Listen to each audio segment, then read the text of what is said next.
Hi guys, in this video I'll be doing a comparison of two cubes that I'm sure you might confuse a lot. On the right I have the MF3RS and on the left I have the MF3S. The first thing that you notice about them that's different, first of all, you notice that the MF3RS has a logo and the MF3S does not. That's probably because the MF3RS is a slightly higher end model. It's a whole $1 more on the cubicle.us. This one is $5 and this one is $4.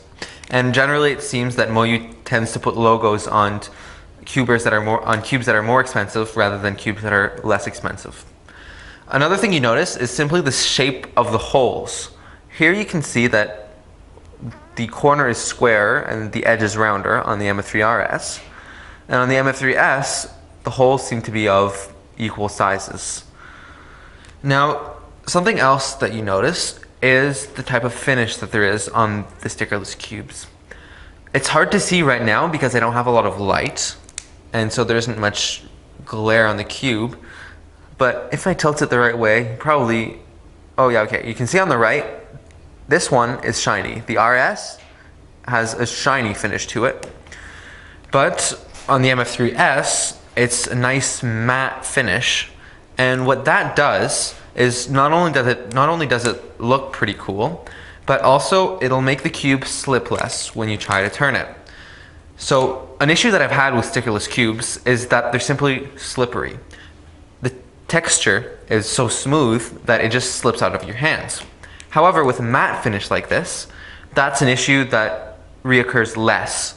The cube might still be a little slippery, but its texture makes it a little harder to drop, and that's definitely something that I like about the MF3S as opposed to the MF3RS. Something else, the feel is a little different. This one, as you might expect by a cube with this type of hole in between the pieces, is a little blockier. If I do a few turns, you might be able to see that,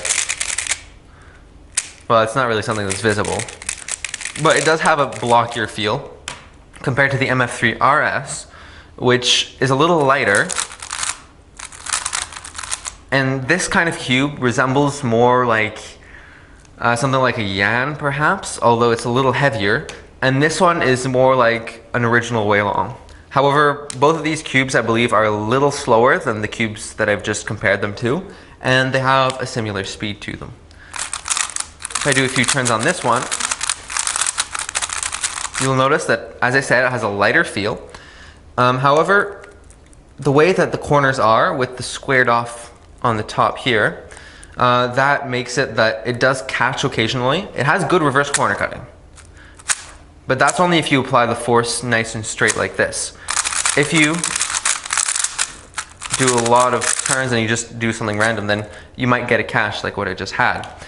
On this cube, it's a little blockier, so that might not be something that tends to happen. However, the blockiness does make it a little, I guess, a little less nice to turn, and it might make it catch a little bit, but it's not the same catching as like a piece of plastic on the edge here that sticks out that'll actually catch the centerpiece. It's a little easier to fix on something like this. Now I'm going to disassemble these real quick and show you what the pieces look like. So I haven't actually disassembled these before, so it's going to be new for me. So on the left, as I said before, this is the MF3S, and on the right it's the MF3RS. You can see that the structure is quite different if you compare both cubes. So I have an edge on either side, and I'll just let you look at it and make your own conclusions, but you can definitely see that the MF3S has a larger stock holding it in, and a larger torpedo as well. This is what the edge pieces look like, and the corner pieces are quite different as well. You can see the MF3RS, the inner bit is separate, and in the MF3S it's just built into the stickerless design. I guess I can see how the MF3RS would be more expensive, judging by how the cubies are made, as there are more different components on the MF3RS compared to the MF3S. So that pretty much sums up what I wanted to say and how I wanted to compare these cubes. Now, if you want to see how they handle, I have a full review of the MF3RS, which I will put a link in the description. And I don't have any just normal solves of the MF3S on my channel yet, but I do have a 28-second blind solve, which will give you a nice look at what it seems to do and how it handles.